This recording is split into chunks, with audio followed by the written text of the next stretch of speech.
Well, I think since I've been working on the center of the fuselage, I'm going to go ahead and keep up with that and build the seat back right now. Starts out with a piece of the 1/2 by 1/2 aluminum tube. I've got to bend that into the shape. The plans have a full-size drawing in it, so I just got to match it up to the plans like I did on the windshield hoop. And then we can sheet it with 16 thousandths aluminum. Okay, there's the basic hoop shape. Now at the bottom, we've got a little piece that goes across there. I'll sand down both of these edges, make them square, and then sand the edges of the bottom piece. That'll bring it all together, make it look good. Okay, the bottom piece is sanded down. So now we need to trace around this for the skin. And around the top, it is welded flush to the face side of it. On the sides, we need to leave a 1/2 inch overhang, about from there, and that will fold up and rivet to the side of the hoop. And then there'll be a mounting piece that goes on the back to where we can hook it to the floor. Okay, we got the pattern marked out on the sheet metal. Use the shear, another quality Harbor Freight tool. Just buzz the rough outline out, then we'll trim it up on the bandsaw.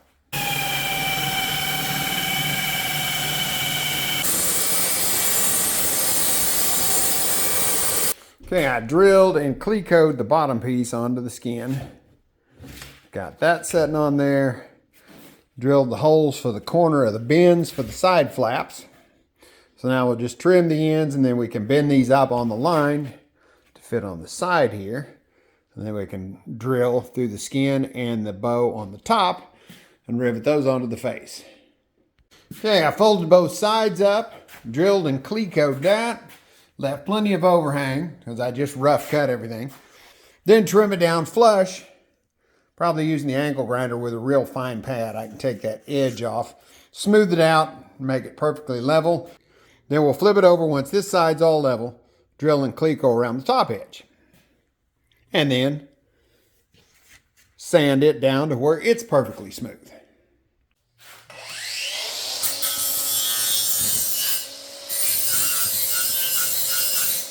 All right, the drilling for the top is done now. So I'll do a little finish grinding around that edge, just polishing it up. Then I'll take it all apart, deburr all the holes, smooth out all the edges, and then I'll go ahead and finish rivet that onto there. Now we also need to, well, it says it's optional in the plans, but drill holes in it and flare them to lighten the piece up. Everything is now cleaned up and deburred. Put about half the clecos back in. Now's the fun part. We get a rivet. I really enjoy the, they're called AVEX rivets. They're basically an aircraft pop rivet. But they're fun to install, you know, with a pneumatic riveter. I may have told this story before, but I went to buy a pneumatic riveter at Harbor Freight. Go in there. I didn't see one on the shelf, so I asked the guy running the place, and he's like, "No, sorry, we're out of them. We got some really nice hand riveters, though, if you'd want one." And I was like, I got like 5,000 rivets to put in. And he's like, "Oh, never mind." It's like, ain't no way I'm putting all those in with a hand riveter. So let's get all these rivets in, then we can go to poking holes in the thing. Oh, and when you set up the riveter, if you modify the tip, that tip used to be flat right there.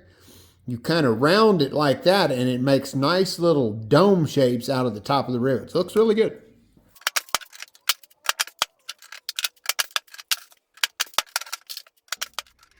All right, there we go with all the rivets in it.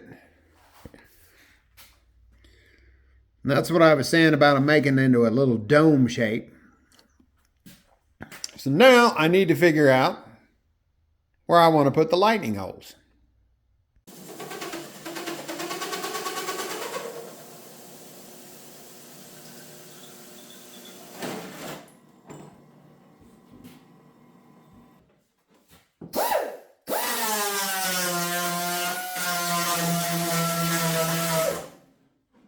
Yeah, I've got a little flaring die that I built on the lathe to flare the holes.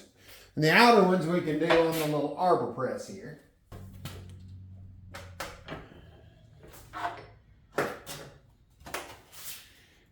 Get a nice flared hole. Well, and that is it for the seat back. Now that we've got the seat back done, we'll set it out of the way. And we'll work on the attachment point to fasten it to the floor of the fuselage. And this is what it looks like. It was a full scale on the plans. Everything is straight lines, so I just marked the corners and then used a ruler to draw it so you could see what it looks like. We need to cut it out of 25,060/61. And I think I will cut right along there on the paper, put that edge across the bottom, and then just mark the points again on the metal, mark it, and then cut it out. And it'll end up having a bend right across here, and we'll rivet that to the back of the seat. And then these legs here get riveted into the fuselage down the road when we figure out exactly where we want the seat. Then you got it drawn on the aluminum, drilled some holes here. That way when you cut down and across, the corners will be nice and radiused right there. So now it's off to the bandsaw. Then you got the piece all cut out, slicked up. That line there is where it needs to be bent. This part rivets to the bottom of the fuselage. That part will bolt to the back of the seat, and it needs to be bent up at a 56-degree angle. So I made me a little paper deal there so I'll know where 56 is. Put that in the bender and bend it.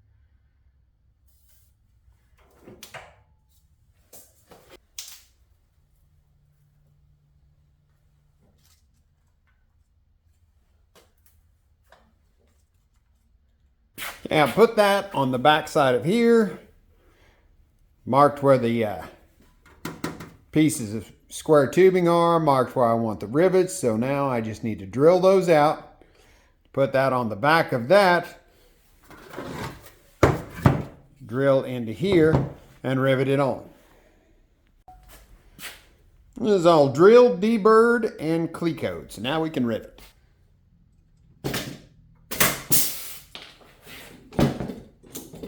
And when the seat is installed in the fuselage, it'll look something like this. Those pieces there will rivet to the bottom. Take out whichever rivets I need to once I figure out exactly where the seat goes, which it says to wait till you do weight and balance and everything to find out exactly where the best place to put the seat is. And I'll just pop some of those rivets out and re-rivet it because those go down through the angle on the bottom of the fuselage. Now, the last piece for the seat, there's some gusset pieces that fit on the sides here, and they have a piece of the 1/2-inch tube that goes across the back, and the seat leans up against that. So we need to build 2 of those. Okay, just like on the seat bottom attachment, this was drawn on the plans, full scale. These will be lightning holes with flanged edges. This part along the bottom will be folded up at a 90 for a reinforcement, and then it will be riveted along the sides both to the edge of the fuselage and to the bar that goes across. So we need to make 2 of these. There is a difference. This edge is a little longer than this side, but other than that, the left and right one is just the way you bend the flange and the flanges on the holes. So cut this one out, make another one, and then we'll start bending and putting the holes in it. There are the 2 gussets installed. Flange, that back edge is bent down for reinforcement. The seat will come in. And once this is permanently installed, like I was saying, there'll be a bar of the 1/2-inch tubing going across there, riveted here, here, and then it will also be riveted down the side. That'll straighten everything out. It's a little bit warped from the flanging process, but as soon as I rivet everything together, it'll be nice and straight. So that is it for the seat. All I'm going to do right now, next project, not really sure. Maybe put the gas tank in and build the cover for it. Until then, thank you for watching. Catch you on the next one.